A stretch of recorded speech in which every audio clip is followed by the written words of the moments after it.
ఒక వ్యాపారస్తుని వేధించడంతో ఆత్మహత్యా ప్రయత్నం చేసిన ఉదంతో బుద్ధా వెంకన్న బాధితుడు. తాజాగా సాక్షి హైలైట్ చేసింది, రాష్ట్రంలో చంద్రబాబు ప్రభుత్వంలో సామాన్యుల మీద అధికార పార్టీ నేతల ఆగడాలు సృష్టించుతున్నాయి.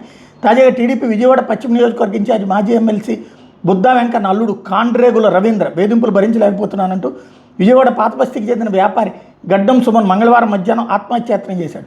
పోలీసులు కూడా పట్టించుకోవడం లేదని ఆవేదన వ్యక్తం చేశాడు. రవీంద్ర తనను వేధిస్తున్న తీరును వివరిస్తూ సెల్ఫీ వీడియో తీసుకుని పురుగుల మందు తాగాడు. సకాలంలో గుర్తించిన కుటుంబ సభ్యులు ఆయన ఆసుపత్రిలో చేర్చారు. ఆ వీడియో బుధవారం వెలుగులోకి వచ్చింది. కాండ్రేగుల రవీంద్ర తన దగ్గర 5 కోట్లు తీసుకుని తిరిగి తమనే వేధిస్తున్నాడు సుమన్ ఆ వీడియోలో వివరించారు.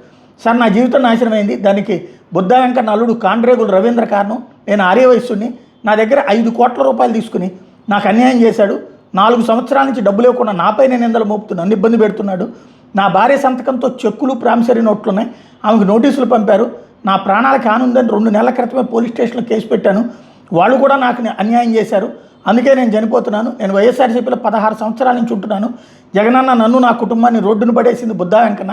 కాండ్రేగుల రవీంద్ర ఏ ప్రభుత్వం అన్న అమ్మవారి గుడిలో కాంట్రాక్ట్లని వాళ్ళవే, అమ్మవారి గుడిలో వడ్డీ వ్యాపారాలు చేసింది వీళ్ళే. నా భార్య పిల్లలు అన్నదమ్ములు క్షమించాలి.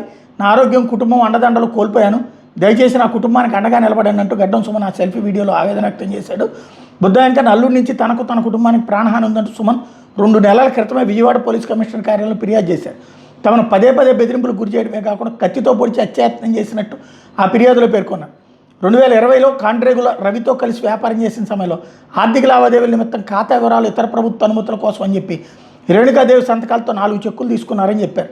2023లో వ్యాపారం నుంచి బయటకు వచ్చేసామని, రవి తమ చెక్కులు ఇవ్వకుండా అతని అనుచరుల పేరు మీద కోర్టులో కేసులు వేశాడని వాళ్ళు ఆరోపిస్తున్నారు. పోలీసులు ఫిర్యాదు చేసిన తర్వాత వేధింపులు మరింత పెరగడంతో తట్టుకోలేకపోతున్నామంటూ బాధితులు అంటున్నారు.